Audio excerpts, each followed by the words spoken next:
ഇന്നത്തെ ഞങ്ങളുടെ ഈ യാത്ര കോഴിക്കോട് കക്കോടിയിലുള്ള ആനാവ് കുന്നിലേക്കാണ്. അവിടെ സ്ഥിതി ചെയ്യുന്ന ശാന്തിഗിരിയുടെ ആശ്രമം വിശ്വജ്ഞാന മന്ദിരം കാണാൻ വേണ്ടിയിട്ടാണ്. ഇപ്പോൾ കുറേയായി യൂട്യൂബിലും ഇൻസ്റ്റയിലൊക്കെ ഇങ്ങനെ ഓരോ വീഡിയോസ് കാണാറുണ്ട്. അപ്പോഴൊക്കെ പോകണം എന്ന് വിചാരിക്കാറുണ്ട്. ഒരു മസ്റ്റായിട്ട് വിസിറ്റ് ചെയ്യേണ്ട ഒരു സ്ഥലമാണെന്ന് തോന്നിയിട്ടുണ്ട്. കാരണം നമ്മൾ കോഴിക്കോട്ടുകാരായിട്ട് നമ്മളവിടെ പോയിട്ടില്ല എന്ന് പറഞ്ഞിട്ടുണ്ടെങ്കിൽ അത് വലിയ മോശം തന്നെയാണ്. കാരണം അത്രയ്ക്ക് നല്ലൊരു പീസ്ഫുള്ളായിട്ടുള്ളൊരു സ്ഥലമാണത്. നമുക്കിപ്പോൾ ഒരു ജാതിൻ്റെതും ഏത് ജാതി ആയിക്കോട്ടെ, ഇന്ന ആളുകൾക്ക് അങ്ങനെയൊന്നും സെപ്പറേറ്റുള്ള ഒന്നുമല്ല. ആർക്ക് വേണമെങ്കിലും ഏത് ജാതിയിലോ മതത്തിലോ പെട്ടവർക്ക് വരെ പോകാൻ പറ്റുന്നൊരു സ്ഥലമാണത്. അത് തന്നെയാണ് അതിൻ്റെ പ്രത്യേകതയും. അപ്പോൾ നമ്മൾ പോയിട്ടുണ്ടായിരുന്നത് ഒരു ഉച്ച സമയത്തായിരുന്നു. അപ്പോൾ ഇനി പോകുന്നവർ കഴിയുന്നതും ഒന്നെങ്കിൽ രാവിലെ അല്ലെങ്കിൽ വൈകുന്നേരം ആ ഒരു സമയത്ത് പോകണം. ഉച്ച സമയത്തൊക്കെ ഭയങ്കര വെയിലായതുകൊണ്ട് തന്നെ നമുക്കവിടെ നടക്കാനും കാണാനും ഒക്കെ കുറച്ചൊരു ബുദ്ധിമുട്ടായിരിക്കും. കാരണം നമുക്ക് കാലൊക്കെ പൊള്ളിയിട്ട് അവിടെ നടക്കാനൊന്നും പറ്റില്ല, അത്രയ്ക്ക് വെയിലുണ്ടായിരുന്നു. രാവിലെ ഒരു 6 മണി മുതൽ രാത്രി ഒരു 8 മണി വരെ അവിടെ ഓപ്പൺ ആണ് എന്നാണ് അറിഞ്ഞിട്ടുള്ളത്. അപ്പോൾ നമ്മളിങ്ങനെ കയറി ഒരു വലിയ കുന്നിൻ്റെ മുകളിലാണ് ഇത് സ്ഥിതി ചെയ്യുന്നത്. അപ്പോൾ നമ്മളിങ്ങനെ പോകുമ്പോൾ നമുക്കതിൻ്റെ ടോപ്പ് വ്യൂ കാണാം. നല്ല രസമാണ് കാണാനായിട്ട്. ഫുൾ വൈറ്റ് പെയിൻ്റൊക്കെ അടിച്ചിട്ട് നല്ല ഭംഗിയാണ് കാണാൻ തന്നെ. നമുക്കത് കാണുമ്പോൾ തന്നെ ഭയങ്കര ഒരു സമാധാനം നമുക്ക് ഫീൽ ചെയ്യും. അവിടെ മൊത്തം അതിൻ്റെ ഉള്ളിൽ ഇരിക്കുമ്പോൾ നല്ല കാറ്റും നല്ലൊരു വൈബാണ്.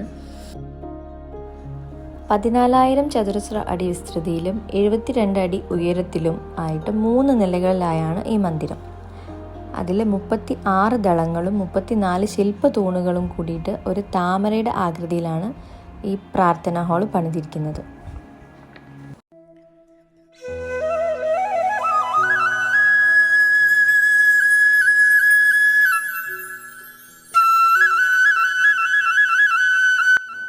ശ്രീ കരുണാകര ഗുരുവിൻ്റെ എണ്ണച്ചായ ചിത്രമാണ് ഇവിടെ പ്രതിഷ്ഠിച്ചിരിക്കുന്നത്.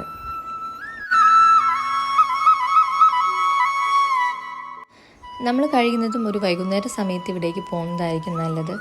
ഈ നല്ല വെയിലുള്ള ഉച്ച സമയത്ത് പോയിട്ടുണ്ടെങ്കിൽ നല്ല കാറ്റും ഒക്കെ ആയിരുന്നു അതിൻ്റെ ഉള്ളിൽ. അപ്പോൾ വൈകുന്നേരമൊക്കെ ആകുമ്പോൾ അതിനേക്കാളും നല്ലൊരു ആ വെയിലൊക്കെ താഴുന്ന സമയത്ത് നമുക്കവിടെ കുറച്ച് നേരം സ്വസ്ഥതയിൽ ഇരിക്കാനും ഒക്കെ പറ്റും. അത് മാത്രമല്ല നല്ല ലൈറ്റിങ്ങും കാര്യങ്ങളൊക്കെയാണ്. അപ്പോൾ അത് അങ്ങനെ കാണുമ്പോൾ ഇതിനേക്കാളും ഭംഗിയായിരിക്കും. ഇപ്പോൾ നമുക്ക് ഇപ്പോൾ ഈ ആശ്രമത്തിന് ശാന്തിഗിരി ആശ്രമത്തിൻ്റെ 28 ബ്രാഞ്ചുകളിൽ പെട്ട ഒന്നാണ്. അപ്പോൾ ശാന്തിഗിരി ആശ്രമത്തിൻ്റെ HO, അതായത് ഹെഡ് ക്വാർട്ടേഴ്സ് അവിടെ തിരുവനന്തപുരം പോത്തൻകോട് ശാന്തിഗിരി ആശ്രമം. അവിടെയാണ് നവജ്യോതി ശ്രീ കരുണാകര ഗുരു ആശ്രമം സ്ഥാപിച്ചത്. 1964 തുടങ്ങി 68 അതിൻ്റെ ഒരു പൂർത്തീകരണം ആ സ്വഭാവത്തിലേക്ക് ഒരു ചെറിയ ഓലക്കുടിലിൻ്റെ എളിമയിൽ നിന്നും ഗുരു ഇതെല്ലാം ഇന്ന് കാണുന്ന ശാന്തിഗിരി ആശ്രമം തിരുവനന്തപുരം പോത്തൻകോട് ഇന്ന് കാണുന്ന രീതിയിലേക്കൊക്കെ വന്നത് ഗുരുവിൻ്റെ ആ ഒരു എളിമയിൽ, ഗുരു ആ ഒരു എളിമയിൽ കൂടി തുടങ്ങി ഒരു വലിയ നിലയിലേക്ക് വന്നിരിക്കുകയാണ്. ഇപ്പോൾ 28ഓളം ഉപാശ്രമങ്ങൾ നമുക്ക് കേരളത്തിൻ്റെ പുറത്തും കേരളത്തിൻ്റെ അകത്തൊക്കെ ആയിട്ടുണ്ട്. അതിൽപ്പെട്ട ഒന്നാണ് ഇപ്പോൾ അടുത്ത് കഴിഞ്ഞ 2014 ജനുവരി 5-ാം തീയതി നമ്മുടെ ഗുരുസ്ഥാനിയ, ഇപ്പോഴത്തെ ഗുരുസ്ഥാനിയ ശിഷ്യപൂജിത, അപ്പോൾ ആ ശിഷ്യപൂജിത ഇവിടെ വന്ന് തറക്കല്ലിട്ടു. 2014 ജനുവരി 5-ാം തീയതി തറക്കല്ലിട്ടതിന് ശേഷം ഇവിടെയുള്ള നമ്മുടെ ഈ ഗുരുവിനെ ഫോളോ ചെയ്യുന്ന ആളുകൾ ഒരു 370 കുടുംബങ്ങളുണ്ട്. അവരെല്ലാവരോടും ചേർന്ന് ഗുരുവിന് ആ ഒരു വലിയ ഗുരുവിൻ്റെ ആലയം പണിയണമെന്നുള്ള ആ ഒരു വലിയ അവരുടെ ആഗ്രഹത്തിൻ്റെ ഫലമാണ് ഇത് നമ്മളിന്ന് കാണുന്ന വിശ്വജ്ഞാന മന്ദിരം എന്ന് ഗുരു നാമകരണം ചെയ്തിരിക്കുന്ന ഈ ആശ്രമം വന്നിരിക്കുന്നത്. അപ്പോൾ അവരുടെ ഒരു ആഗ്രഹ സഫലീകരണം. അപ്പോൾ അതിനെല്ലാം ദൈവത്തിൻ്റെ നിശ്ചയം, ഗുരുവിൻ്റെ കാരുണ്യമാണ് അതിൻ്റെ പിന്നിൽ പ്രവർത്തിച്ചിരിക്കുന്നത്. അല്ലാതെ ഇത് ഇത്രയും വലിയൊരു സംരംഭം നമുക്ക് ചെയ്തെടുക്കാനുള്ള ഒരു കരുത്തും എല്ലാം അതിൻ്റെ തണലും കരുത്തും എല്ലാം തന്നിരിക്കുന്ന ഗുരു തന്നെ. ഗുരുവിൻ്റെ കാരുണ്യം കൊണ്ടാണ് ഇതിങ്ങനെയായി മാറിയത്. അപ്പം നമ്മളിപ്പോൾ ഏതാണ്ട് ഒരു വലിയ നിലയിൽ ഇങ്ങനെയൊരു സംഗതി ചെയ്ത് വെച്ചിരിക്കുന്നത്. അപ്പം ഗുരുവിൻ്റെ പ്രതിഷ്ഠയാണ് അകത്തുള്ളത്. നവജ്യോതി ശ്രീ കരുണാകര ഗുരുവിൻ്റെ പ്രതിഷ്ഠയാണ് അകത്ത് സ്ഥാപിച്ചിരിക്കുന്നത്. അങ്ങനെയാണ് ശാന്തിഗിരിയുടെ ഒരു മുഖമുദ്ര ജാതി മത ഇതിന് വർഗ വർണ്ണങ്ങൾക്കൊക്കെ അതീതമാണ് ഗുരുവിൻ്റെ കാഴ്ചപ്പാട്.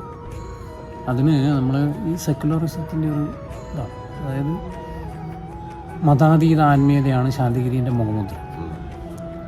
സകല മതങ്ങൾക്കും ജാതികൾക്കും ഒക്കെ അതീതമായത്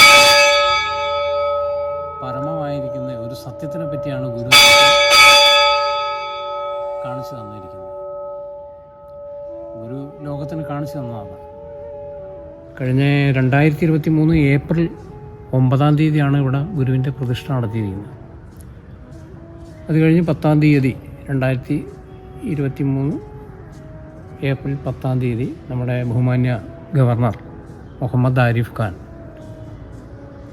അപ്പോൾ അദ്ദേഹം നാടിനായിട്ട് തുറന്നു കൊടുത്തു, നാടിൻ്റെ തീർത്ഥാടന കേന്ദ്രമായിട്ട് തുറന്നു കൊടുത്തു. ഇങ്ങനെയാണത്.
തീർച്ചയായും കഴിയുന്നവരൊക്കെ ഒന്ന് ഇവിടെ പോകണം. കാരണം ആ ഒരു അന്തരീക്ഷം നമ്മളൊന്ന് എക്സ്പീരിയൻസ് ചെയ്യേണ്ടതാണ്. കാരണം നമുക്ക് എല്ലാവർക്കും ഓരോ തിരക്കുകളാണ്, ഒന്നിനും നേരമില്ല.